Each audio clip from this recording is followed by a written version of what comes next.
نحمده ونصلي على رسوله الكريم اما بعد السلام علیکم ورحمۃ اللہ وبرکاتہ۔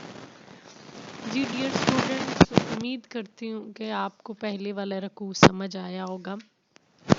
ہمارے سلیبس میں مختلف صورتوں سے مختلف آیات کا انتخاب کیا گیا ہے اور اس میں اب ہم پڑھ رہے ہیں سورۃ البقرہ کی 284 to 286 آیت۔ آپ کے بک میں جس طرح مینشن بھی ہے کہ تھوڑی سی آیات کے ساتھ اس کی تشریح اچھی طرح دی ہوئی ہے۔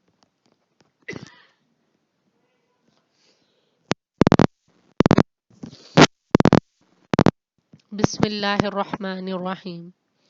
للہ، اللہ کے لیے ہے، ما فی السماوات، جو آسمان میں ہے، وما فی الارض، اور جو زمین میں ہے۔ وَإِن تُبْدُوا، اور اگر تم ظاہر کرو، ما فی انفسکم، جو تمہارے دلوں میں ہے، او تخفوہ، یا چھپاؤ اس کو، یحاسبکم بہ اللہ، حساب لے گا اس کا تم سے اللہ۔ فیغفر لمن یشاء، پس بخش دے گا جس کو وہ چاہے گا، ویعذب من یشاء، اور عذاب دے گا جس کو وہ چاہے گا۔ واللہ علی کل شیء قدیر، اور اللہ ہر چیز پر قدرت رکھنے والا ہے۔ جی اس آیت کو اگر ہم غور سے دیکھیں تو سب سے پہلے ہی اللہ تعالیٰ کی ربوبیت، اللہ کی بادشاہت کا اظہار ہے، بیان کیا گیا ہے۔ وہی اس کائنات کا خالق اور مالک اور حقیقی کارساز ہے، ازل سے ابد تک رہے گا۔ دوسروں کو یہ اختیار نہیں کہ وہ اپنی کائنات میں اس کی کائنات میں اپنی مرضی کر سکے۔ اللہ تعالیٰ نے اس کو یوں بھی بیان کیا ہے، وَلَمْ يَقُلْ لَهُ شَرِيكٌ فِي الْمُلْكِ، کہ اللہ کی بادشاہی میں اور کوئی شریک نہیں ہے۔ زمین اور آسمان میں جو کچھ بھی ہے وہ سب کا سب اللہ تعالیٰ کی کائنات میں اسی کے نظام کے تحت چل رہا ہے۔ اگر آپ دیکھیں سورج ہے، چاند ہے، ستارے ہیں، وہ اس کے حکم پہ چل رہے ہیں۔ کوئی چیز بھی اللہ کے حکم سے ہلی ہوئی نہیں ہے۔ وَلِلَّهِ مُلْكُ السَّمَاوَاتِ وَالْأَرْضِ وَمَا فِيهِنَّ، اللہ ہی کی بادشاہی ہے زمین اور آسمان میں جو کچھ بھی ان دونوں کے درمیان میں بھی ہے۔ جگ میں آ کر ادھر ادھر دیکھا، تو ہی آیا نظر جدھر دیکھا۔ سورہ یاسین میں بھی اس کا ذکر کیا گیا ہے کہ نہ تو سورج کی مجال ہے کہ وہ چاند کو جا پکڑے، نہ رات دن سے پہلے آ سکتی ہے۔ ہر چیز اپنے مدار میں، اپنے ایک جو اللہ نے اس کا مدار مقرر کیا اس کے حساب سے چل رہی۔ تو گویا اللہ تعالیٰ نے انسان کو پوری کائنات میں بہترین شکل و صورت میں جو پیدا کیا، تو ہر چیز اصل میں اللہ کی وحدانیت کا مظہر ہے، خود بیان کر رہی ہے۔ اگر ہم دیکھیں کہ اس جگہ پر جو سب سے ضروری چیز للہ کا لفظ ہے، کہ جو کچھ آسمان اور زمین میں ہے، یعنی کائنات کا ہر ایک ذرہ للہ، تخصیص کے لیے، کوئی چیز کسی فلاں چیز کو فلاں کے ساتھ خاص کر لینا۔ اللہ نے یہ کائنات بنائی بھی ہے، وہ اس چیز کا مالک ہے، یعنی ایک بنانے کے لحاظ سے، دوسرا ملکیت کے لحاظ سے، اور تیسرا حق کے تصرف کے لحاظ سے۔ اللہ تعالیٰ اس کائنات کو بنا کر انسان کو اس میں پیدا کیا، تو گویا ہر چیز اللہ کی ہی ہے، اور ہر چیز بتاتی ہے کہ اللہ کی ربوبیت اور بادشاہت ہے۔ جگ میں آ کر ادھر ادھر دیکھا، تو ہی آیا نظر جدھر دیکھا۔ اب اس میں بیان کیا گیا کہ آخرت کا مواخذہ کس ریفرنس میں، وَإِن تُبْدُوا مَا فِي أَنفُسِكُمْ أَوْ تُخْفُوهُ، کہ اگر تم ظاہر کرو یا چھپاؤ، ہر چیز کا حساب تو اللہ لے گا۔ اب اللہ تعالیٰ نے اپنی حاکمیت الہی بیان کرنے کے لیے انسان کو بتا دیا ہے کہ تم اس چیز پر غور کر لو کہ اللہ ہر چیز کا حساب تم سے لے گا۔ اس کے شان نزول کو اگر دیکھا جائے، جب یہ آیت نازل ہوئی کہ تم اپنے دل کی بات ظاہر کرو یا چھپاؤ، اللہ تم سے حساب لے گا، تو صحابہ پریشان ہو گئے۔ نبی صلی اللہ علیہ وآلہ وسلم سے عرض کیا حضور ہم نماز، روزہ، زکوٰۃ، صدقہ، جہاد کی تکالیف برداشت کر سکتے ہیں، مگر ایک ایسی چیز کا حکم آیا جو ہمارے بس میں ہی نہیں، یعنی دلوں میں خیالات کا آنا، یہ ایک ایسی چیز ہے جسے از خود ٹال نہیں سکتے۔ اس پر محاسبہ شروع ہو گیا تو ہمارے لیے تو کوئی پھر جائے قرار نہیں، ہم اللہ کے ہاں کیسے سرخرو ہوں گے؟ تو حضور صلی اللہ علیہ وآلہ وسلم نے فرمایا تم اس طرح کے لوگ نہ بنو جس طرح کے موسیٰ علیہ السلام کی قوم تھی، انہوں نے کہا سمینا وعصینا، بلکہ تمہارا کام تو یہ ہونا چاہیے کہ اللہ مالک الملک کی طرف سے جو بھی حکم آیا اس کو سر عطات خم کر کے مان لو، تمہیں تو ہر حکم پر سمینا واطعنا کہنا چاہیے۔ تو اس بات میں آپ صلی اللہ علیہ وآلہ وسلم نے یہ چیز بیان کی کہ میری امت کے دلوں میں جو وسوسے گزرتے ہیں اللہ ان سے درگزر فرماتے جب تک کہ وہ اس پر عمل نہیں کرتے۔ اب یہ روز آخرت کا کانسیپٹ بھی یہاں دیا گیا ہے کہ اصل چیز ہر ایک انسان تھوڑے عرصے کے لیے یہاں، جس میں کل نفس ذائقۃ الموت، کہ ہر نفس نے موت کا ذائقہ چکھنا ہے۔ پھر کہہ دیا گیا کل من علیہا فان، ہر وہ چیز جو اس دنیا کے اوپر ہے فنا ہو جانے والی ہے، ختم ہو جانے والی ہے۔ موت کو سمجھتے ہیں غافل، اختتام زندگی ہے یہ شام زندگی، صبح دوام زندگی۔ اللہ نے زندگی اور موت کا فلسفہ بیان کرتے ہوئے کہا الذی خلق الموت والحیات لیبلوکم ایکم احسن عملا۔ سورہ ملک میں بیان کیا ہے کہ اللہ نے زندگی اور موت پیدا کی تاکہ وہ تمہیں آزمائے کہ تم میں سے کون اچھے عمل کرتا ہے۔ لہٰذا مرنے کے بعد ہر شخص کو اللہ کے دربار میں ہی جانا ہے اور وہیں اس کا حساب ہوگا، یہ چیز بیان کی گئی۔ اب اللہ تعالیٰ نے بیان کر دیا کہ اگر کوئی شخص برے خیال پر عمل کرنے سے اس وجہ سے باز رہا کہ وہ اللہ سے ڈرتا ہے تو اس کے نامہ اعمال میں ایک نیکی لکھ دی جائے گی۔ اب اگر آپ دیکھیں کہ اللہ کے اختیار اور قدرت کے لحاظ سے جو بات بیان کی گئی ہے فَيَغْفِرُ لِمَن يَشَاءُ وَيُعَذِّبُ مَن يَشَاءُ وَاللَّهُ عَلَى كُلِّ شَيْءٍ قَدِيرٌ، یعنی اللہ تو اپنی بادشاہت میں اکیلا ہے، صاحب اختیار ہے، ازلی اور دائمی ہے، جس کو چاہتا ہے موت دیتا ہے، جس کو چاہتا ہے زندگی دیتا ہے، جس کو چاہتا ہے گمراہ کر دیتا ہے۔ اور یہی سب الفاظ سورہ آل عمران کی آیت 26 میں بھی ذکر کیا گیا ہے کہ اللہ تعالیٰ کی وحدانیت کس قدر بہترین ہے، اللہ کے ساتھ کوئی اور شریک ہی نہیں۔ اللہم مالک الملک تؤتی الملک من تشاء وتنزع الملک ممن تشاء وتعز من تشاء وتذل من تشاء بیدک الخیر انک علی کل شیء قدیر تولج اللیل فی النہار وتولج النہار فی اللیل وتخرج الحی من المیت وتخرج المیت من الحی وترزق من تشاء بغیر حساب۔ اے اللہ مالک تمام تر بادشاہوں کے بادشاہ، تو جسے چاہتا ہے بادشاہی دیتا ہے، جسے چاہتا ہے بادشاہی چھین لیتا ہے، جسے چاہتا ہے عزت دیتا ہے، جسے چاہتا ہے ذلیل کر دیتا ہے، بھلائی اسی کے ہاتھ میں ہے، بے شک ہر چیز پر قدرت رکھنے والا ہے۔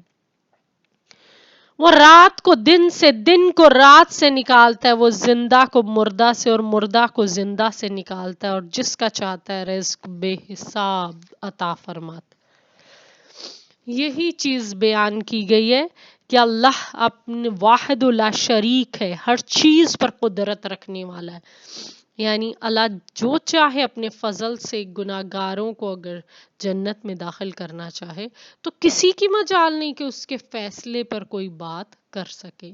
ان اللہ علی کل شیء قدیر۔ جی اسٹوڈنٹس آگے دیکھیے،